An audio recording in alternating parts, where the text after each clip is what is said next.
Welcome to the Wineitupanotch podcast, a podcast where we talk about wine, life, and everything in between. My name is Anshu, I'm your host, and I am thrilled that you've decided to join me today. Thank you for doing so.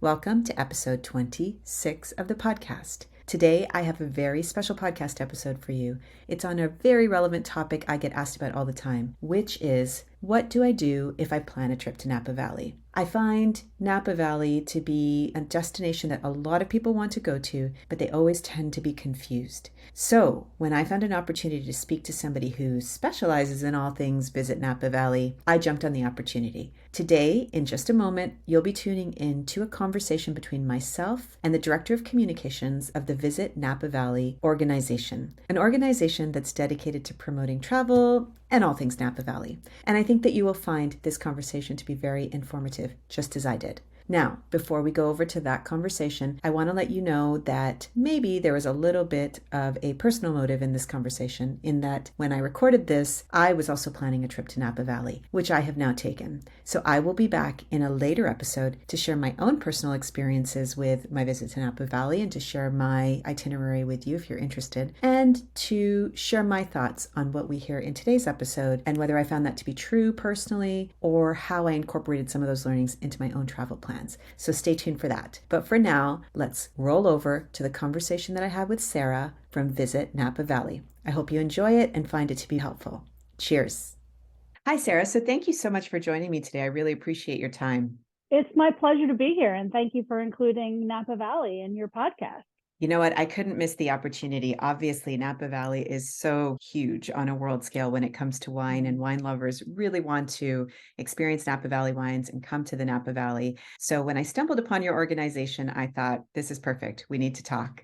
I'd love if you'd start off by just letting us know a little bit about Visit Napa Valley, the organization that you represent. Absolutely. So Visit Napa Valley is the official destination marketing organization for the Napa Valley. And that is all to say, our role is to promote and protect the Napa Valley and inspire people to visit from all over the world. And we look at the valley as the entire valley from American Canyon all the way up to Calistoga. That's 35 miles long and 5 miles wide. And we also look to inspire our local community to also come along on the journey. And we're going to talk about it in a bit. You have an amazing website, which I think is an incredible resource for anybody who wants to visit. But before we do, Sarah, maybe tell me a little bit about yourself, what you do with the organization, your background before joining here, and how long you've lived in the Valley. Sure. I'm the Director of Communications here at Visit Napa Valley, and I've been with the organization just over a year. Prior to that, I worked in a marketing function at an agency with a focus on wine and spirits. I've decided to move to Napa Valley after college and ended up being able to get into the wine business at an early age, and I've been here about just a little over 20 years. Amazing. So we're talking to someone who's got the right experience, both living there and in the industry of wine. Right. Well, I'd like to think so, yeah. But it's also a place that I call home. As soon as I moved here, I knew immediately this was going to be where I was going to be for a long time. So maybe if you could, let's think about somebody who really wants to visit the Napa Valley, but never has this impression of what Napa Valley is, and you have a moment in an elevator with them. What would you say in a minute or two about the Napa Valley to really encapsulate what the Valley's all about? I think that's a great question because first and foremost, the Napa Valley is an agricultural community. That's how we were founded and that's how we've remained. In fact, in 1968, the group of vintners came together and said, let's create and protect this valley with the agricultural preserve. And so that legacy continues today. So today, the valley remains an agricultural valley. It remains a place where wine is first and foremost, as well as hospitality and food. So it's a really beautiful place to visit. We have beautiful scenic vistas and wonderful locals who are ready to welcome you. Now, I'm privileged. I've been, and I get to go again. So I'm very excited. But I know some people can find the Napa Valley intimidating, wine lovers I'm talking about specifically, just because it's so storied on a world stage. But you know what? Let's talk wine. So how many wineries would you estimate there are in the Valley? And if you could give us a little bit of a sense of size, scale, style. I think a lot of us think about the Napa Valley as really large wineries that have very, very expensive bottles of wine. But tell us more just about size and scale. So the valley is actually quite small. As I mentioned, we're 35 miles from north to south. And there are about 400 wineries that are open to the public. There are a few more on top of that that make only private wines throughout the valley. We also have about 90 tasting rooms, and those are, at a storefront where you can go in and taste with an expert. So in terms of size, many of our wineries are quite small. In fact, about 90% actually are family owned. Then there are also those that have created the reputation of Napa Valley. So there's a little bit of everything. And there's also a place to learn about wine. And that's the main goal of many of the tasting rooms and many of the wineries, is to help people along their journey with wine. So we hear that it's intimidating, but I think when people come and they see the warmth and the friendliness of the people, especially at the tasting rooms and in the wineries, that sort of intimidation factor just melts away. And I would agree. I think that was my experience too. I went to visit the Napa Valley before I became a wine professional, when I was just wine curious, as I like to say. And I was very pleasantly surprised that everybody was quite welcoming, even in the largest tasting rooms that were completely, filled with wine lovers and people who knew more than me. One trip had my children too, and just very lovely, warm people greeting us the whole time and made us feel welcome. So I'd have to agree with you there. Yeah, I think in most part, people are trying to meet them where the guest is. And that's that world-class hospitality that Napa Valley is known for. So whether you come with a degree in wine or, as you said, wine curious, the goal of the staff and the teams is to really meet people where they are. Now, if we talk about Napa Valley as a destination, and obviously we're in California, there's lots of places that one can go, even if they're interested in wine, and Sonoma Valley's right there, Sonoma County right there. So what would you say makes Napa Valley distinct and unique and different as a destination to visit? I think the main difference is just really the intense focus on wine. That's what we do. That's where our economy is based. But also, it's a lot smaller. It's much, much more compact than our neighbors to the west and to the south. So where Sonoma County stretches beautifully from the mountains that you see behind me all the way to the coastline and north and south of us, we're really compact a little bit further east. So we get a little bit warmer days and cooler nights. But it's really that compactness and that focus that I think distinguishes Napa Valley from other California wine destinations. And if we talk just briefly about the geological formations, you talked about being in a condensed area between effectively two mountain ranges. Is that fair? Right? Absolutely, yes. And the appellations differ a fair bit as well within the Napa Valley. A lot of times I think people think of the Napa Valley as the valley, but there's so much more to it. Did you want to speak about that a little bit? Absolutely. Again, that smallness, even though we're small, we're actually quite diverse in our soil types. We have 16 different appellations throughout Napa Valley.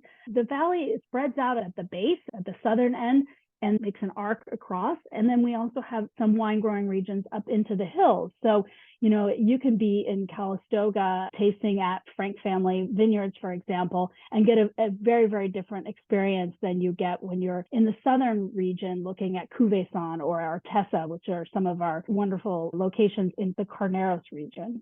And I'm quite interested when I come to get into some of those mountainside or hillside wineries, because the wines are, as you said, and I say this as a scholar of wine, very different from what we're going to find in the valley floor. And I think another thing people should keep in mind is that temperature changes quite a bit through the day as well in the valley. So it's not consistently hot all the time. And in fact, I think in the mornings it can be cooler. Later on in the day, it can be a little bit warmer. And that also varies from being in the valley floor versus up in the mountains. Is that accurate?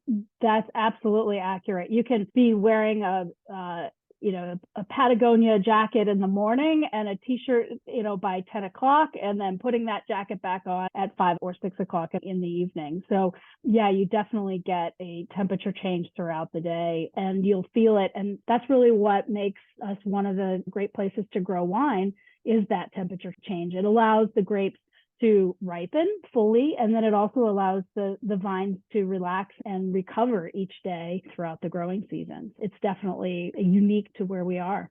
And to those intrepid travelers, my friends who want to come, make sure we pack layers. I've always heard that advice, because you'll need a range of clothes if you're coming to the Napa Valley.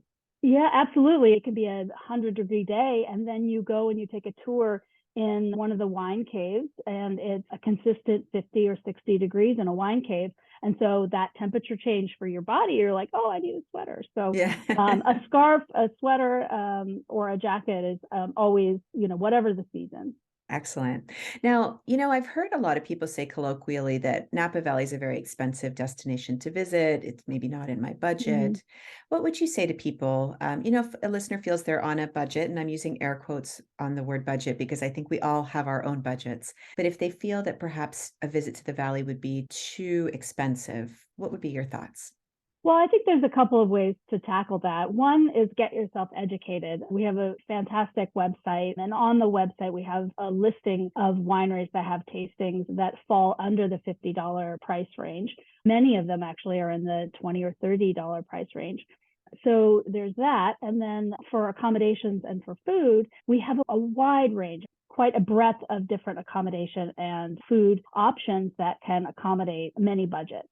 Okay, perfect. So check the website. I have to say, I did see the tab quite prominently displayed of wineries that you could visit at a very reasonable price. Another way to tackle it is to maybe do less, but spend more time at those spots. And then to fill your day with some great sightseeing, maybe a hike. We have some canoe trips on the river. So there's a lot of different things to do that don't break the bank. Perfect. Now you've touched on the topic of maybe go to a few less wineries. So I'd love your perspective on in a given day, given, size, needing to drive around, the geography of the region. How many wineries do you think one should plan to visit in a given day? Well, I would do no more than two. It's possible to do three, but that would be pretty much my max recommendation. One in the morning, take a break for lunch, do one in the afternoon, and take a leisurely drive back home to wherever you're staying and enjoy the resort or the hotel or the accommodations that you've chosen. I think that what that allows you to do is spend more time, really connect with a winery. That's really been the focus even prior to the pandemic, was to give visitors a longer, fuller experience at each winery. So it works best for both if you don't pack in your schedule so tightly. Now I'm in trouble, Sarah, because when my husband hears this, he's going to say, I told you we should only be visiting 2 wineries a day, and I've made him squeeze in 3. But it sounds like we're on the upper edge of your recommendation there. Absolutely. I think, especially if you're tasting with that professional mind and you know what you want to get out of each visit, it's definitely possible to put in 3. The other thing I would also just highlight is that while we're only 35 miles long, we're an agricultural region, as I mentioned. And so the roads are smaller and they take more time to travel from north to south. So just book in yourself an extra 15 minutes or so between appointments that you think you might need. Fair. Thank you for saving me. But it can Now, be daunting because there's so many, right? And there's so many places that are so storied. And then you want to make time to find a new discovery and you want to go back to your favorite. So we certainly understand the challenge of trying to book in your day. thank you. I appreciate that. Like I said, I might be in trouble after he hears this. Now, on the topic of choosing which wineries to visit, so from your perspective as someone who is representing the region and knows it quite well, how would you recommend not specific wineries, because I think that Right. really does come down to people's personal taste, but how would you recommend one goes about thinking about some of the wineries that they might want to visit? You can always ask someone like myself, a professional, or, reach out to somebody who lives in the region if you're lucky enough to know somebody. But if not, maybe using the website that you have as an organization, how would you recommend people choose the wineries that they visit? There's a few different ways to tackle that, right? One is, where are they located? So if you're dead set on going to one that you've heard about, book that and then look around that area or nearby for your other choices. I also like to think about it as a compare and contrast. So you can either take the tack of let's taste wines this trip that are all Cabernets from Rutherford, or let's look for different regions that we've never been to before and go into a deep dive. Or alternatively, if it's the first time, maybe let's look at something that's very, very small and then look at another one that's more established so that you can see the breadth and depth of the offer in Napa Valley. I think it's also helpful to look at different styles. So if you really love sparkling wine, try sparkling wine tasting in the morning, and then in the afternoon, look for those richer Cabernets and Merlots that you're going to find on the valley floor. Those are great tips. Now, what if somebody doesn't necessarily want to go visit cellar doors? So they want to taste the wines, they want to experience the region, and maybe from a budget perspective, also don't Mm-hmm. want to drive too much or pay for formal tastings. Are there tasting room type restaurants or wine bars that people can go visit as well in the region? That's exactly right. We have about 90 tasting rooms that are in our cities and towns. So we have American Canyon in the south, then you have Napa, Yountville, St. Helena, and Calistoga. And in each one of those, there are different tasting rooms and wineries that welcome people throughout the day.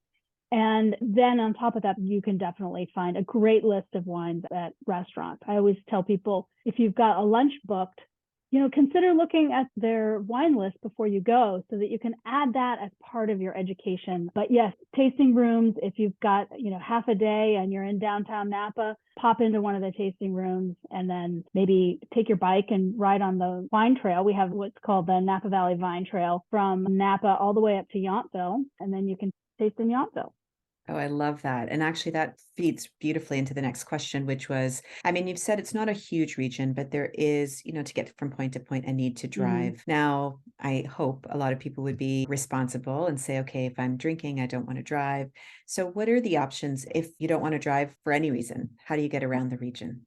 Well, there's a couple of things. One, we do have a number of different transportation companies that provide car service throughout the valley, but we know that that can be an investment. So there are a couple of other ways to go about it. We do have Uber and Lyft here in the area, so you can get from place to place during the day pretty easily. And then we have, as I mentioned, the Napa Valley Vine Trail.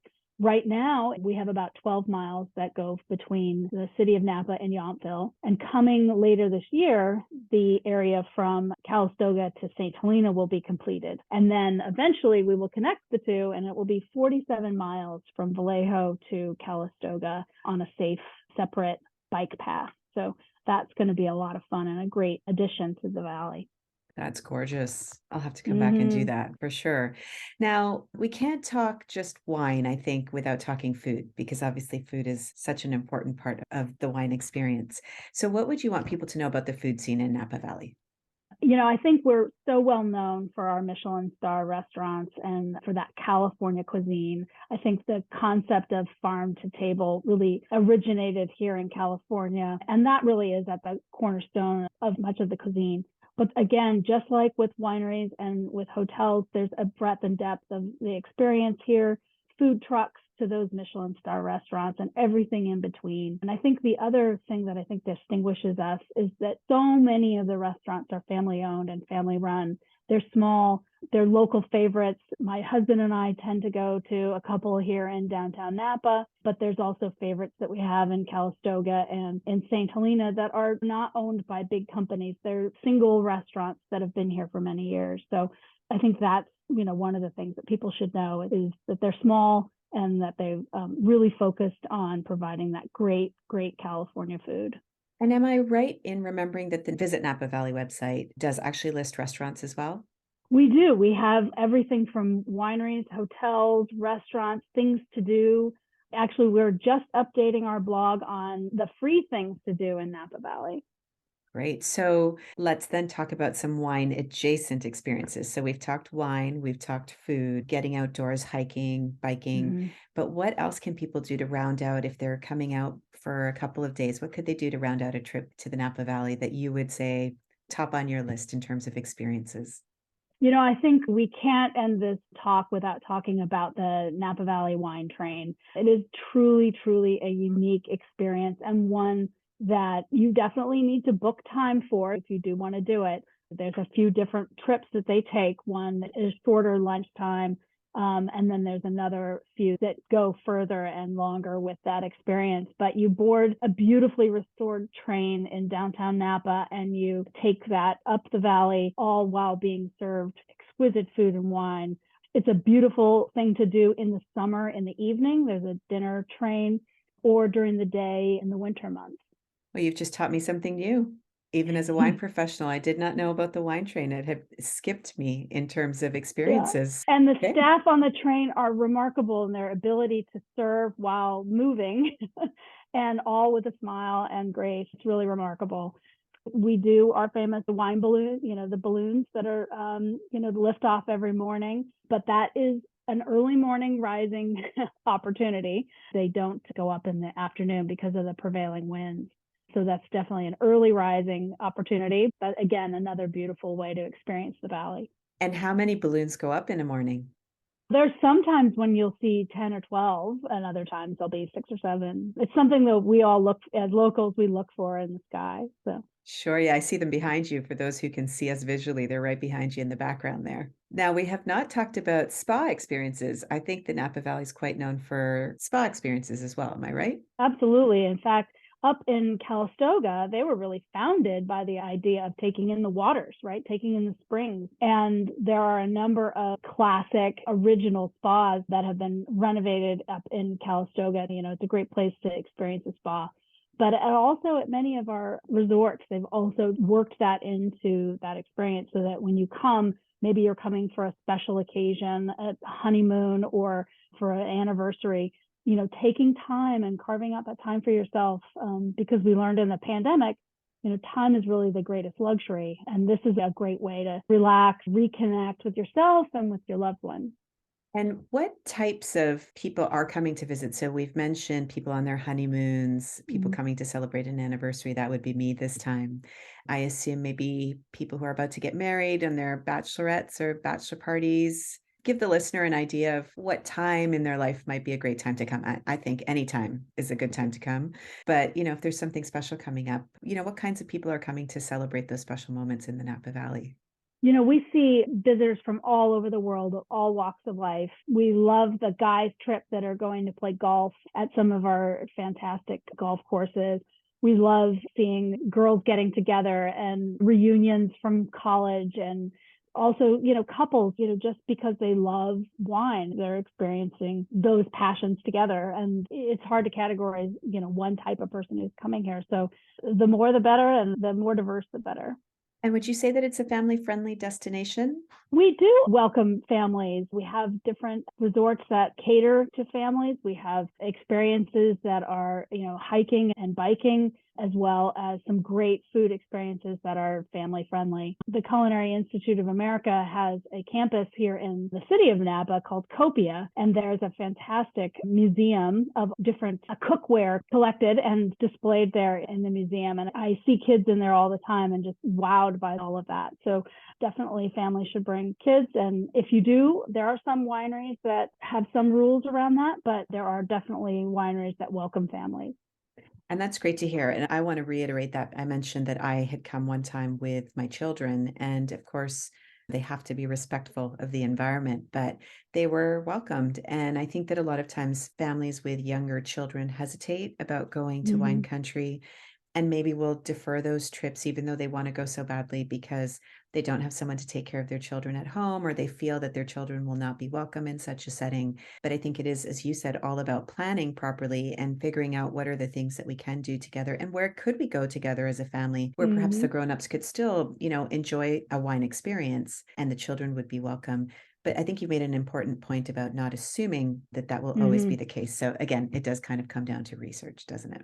It does, yeah. And we have on that visitnapavalley.com website, we do have family friendly as one of the choices that you can select, as well as adults only. There are people who want to come just and go to just an adult location. So doing that research on the website can be very helpful in advance.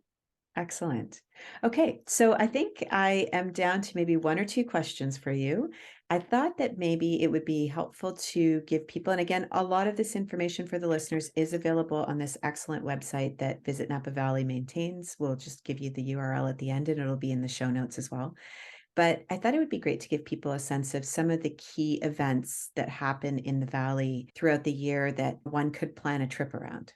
Napa Valley and music have become synonymous over the last several years. When I first moved here in 2000, There was music, but it wasn't to the degree that we have now. We have a fantastic festival called Bottle Rock Napa Valley on the rock side. And then we have a festival called Festival Napa Valley that really brings in classical music and is raising money for arts and education and music education in schools.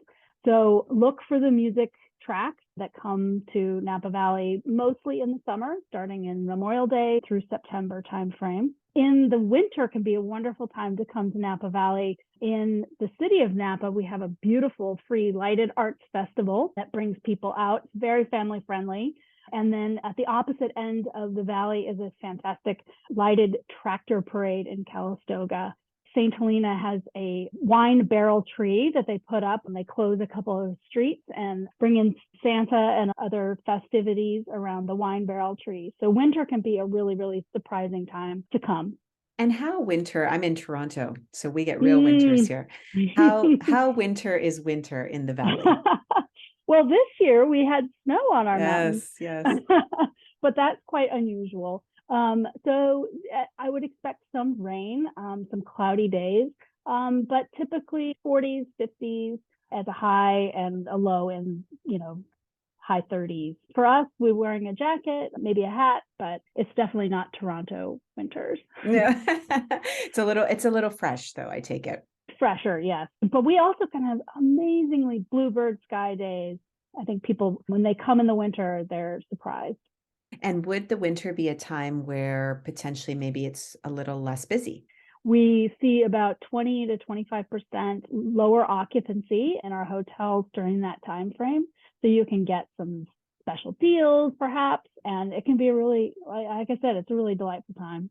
And I have to say, since we just talked about getting into certain places, I do think one thing that listeners need to understand is there are some extremely, I don't want to say the word exclusive, but maybe difficult to get into places, particularly on the restaurant scene. So if you know that you're going to the Napa Valley and there's a restaurant in particular you really want to go to, and it's got a Michelin star or two, you're going to want to plan for that ahead of time, because some places you can't just make a last minute reservation and expect to be able to get in, especially during peak season. Absolutely. If there's something specific that you want to see, I always tell people plan that ahead. If you are more open and really want a little bit more surprise and delight, there are options and there's definitely a place for you. But I think if you want that specificity, then you need to plan ahead.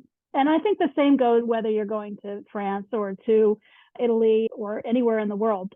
Fair. Any of the top destinations you have to plan. And I just want to reiterate that that's true of the wineries too. I think some of the really prestigious, large world scale wineries, if you will, again, you've got to plan those visits. You can't just necessarily turn up to the tasting room and expect that they'll be able to accommodate you. Maybe they will, but the more you plan, the better. Right. Absolutely. Okay, great. Well, thank you so much for your time. If I were to summarize, I think we've heard the Napa Valley is big yet small. You do need to plan, but there's lots for everybody. You can come on just about any budget, no matter what your background is. There's opportunity to come with your family as well. You can come year round and just enjoy some really delightful, for my audience, wine experiences, but other wine adjacent experiences as well, which just makes for a really well-rounded vacation. And I just want to reiterate for those that are wanting to come to the Valley, of course, you can reach out to myself or anybody else that you know who knows wine well, but be sure to check out the website. Sarah, I'm going to let you say the URL just to make sure I don't mess it up in any way. The URL is? It's visitnapavalley.com.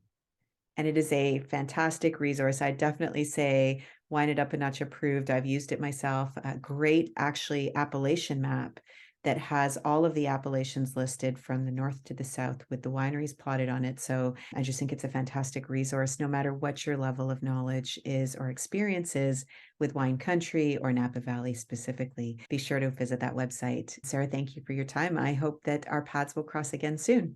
Likewise. And yeah, I couldn't have summarized it better. So thank you for having us.